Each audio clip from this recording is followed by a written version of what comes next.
솔직히 말하면 나는 처음부터 정치에 관심이 많았던 사람이 아니다. 오히려 정치에 처음으로 감정이 실렸던 순간은 기대였다. 중학생이던 시절 김대중 대통령이 김정일을 만나 서로 끌어안는 장면을 TV로 보며 이제 정말 통일이 오는 건가 라는 생각을 했다. 군대도 안 가도 될 것 같았고 분단이 끝나면 얼마나 멋진 세상이 펼쳐질까 하는 지금 생각하면 순진할 정도의 희망도 있었다. 하지만 내게 통일은 그저 정치 구호나 이상적인 단어만은 아니었다.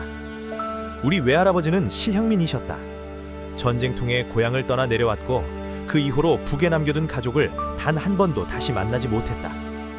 이산가족 상봉 신청도 여러 차례 했지만 신청자는 늘 너무 많았고 결국 기회는 돌아오지 않았다.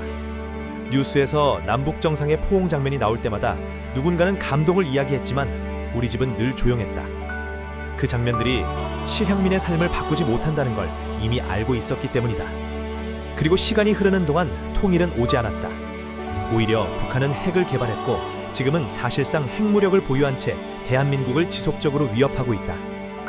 그때 처음 깨달았다. 정치는 감동적인 장면보다 훨씬 복잡하고 훨씬 냉혹한 세계라는 걸.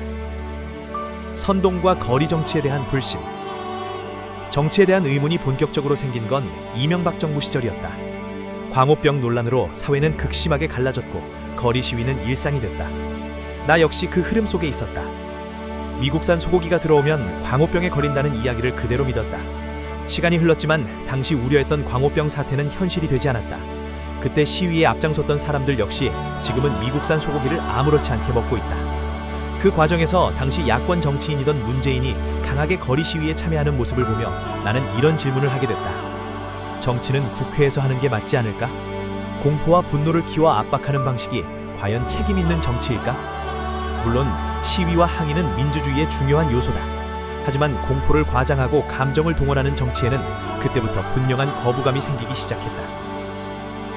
비극 앞에서의 정치, 그리고 탄핵. 2014년 세월호 참사는 누구에게나 너무나 큰 상처였다. 국가가 국리를 지키지 못했다는 점에서 정부의 책임 역시 분명했다. 하지만 시간이 지나며 나는 또 다른 질문을 하게 됐다. 대형 인명사고가 발생하면 정권은 반드시 무너져야 하는 걸까? 그렇다면 이후의 정부들도 사고가 날 때마다 같은 과정을 반복해야 할까? 애도와 책임구명은 반드시 필요하다. 하지만 그 비극이 정치적 공세의 도구로 소비되는 모습을 보며 나는 불편함을 느꼈다. 결국 최순실 국정농단 사건과 이른바 경제공동체 논리를 중심으로 박근혜 대통령 탄핵이 이루어졌다. 그 과정을 지켜보며 탄핵이라는 헌정질서의 최후수단이 너무 쉽게 사용된 것은 아닌지 두려움이 들었다. 말보다 이미지, 설명보다 분위기.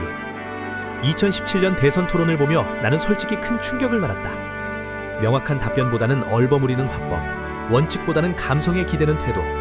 정말 이 사람이 국가 운영을 맡길 인물일까? 라는 의문이 들었지만 결과적으로 문재인 대통령은 당선됐다. 이후 남북 정상회담과 판문점 장면들은 다시 한번 통일이 가까워진 듯한 분위기를 만들었지만 현실은 이전과 다르지 않았다. 기대는 반복됐고 현실은 바뀌지 않았다. 내가 민주당 정치에 불신을 갖게 된 이유. 문재인 대통령을 지지했던 사람들에게 왜 그를 좋아하느냐고 물으면 정책이나 성과보다 이미지가 좋아서, 느낌이 좋아서라는 답이 돌아오는 경우가 많았다. 그때 나는 확신했다.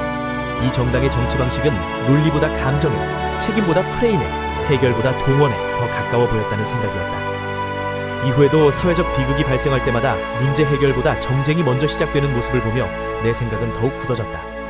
그래서 나는 우파가 됐다. 나는 완벽한 정당도 완벽한 대통령도 있다고 생각하지 않는다. 하지만 적어도 국가의 슬픔을 권력 획득의 수단으로 삼는 정치에는 동의할 수 없다. 실향민이었던 외할아버지의 삶을 통해 나는 배웠다. 말 몇 마디와 사진 몇 장이 찢긴 가죽의 시간을 되돌려주지는 못한다는 걸. 안보는 감정이 아니라 현실로 다뤄야 하고, 외교는 수요가 아니라 결과로 평가받아야 하며, 민주주의는 거리의 함성이 아니라 제도와 책임 위에 서야 한다고 믿는다. 그래서 나는 감정보다 원칙을, 선동보다 질서를, 이벤트보다 국가의 지속성을 중시하는 우파의 가치에 서게 됐다.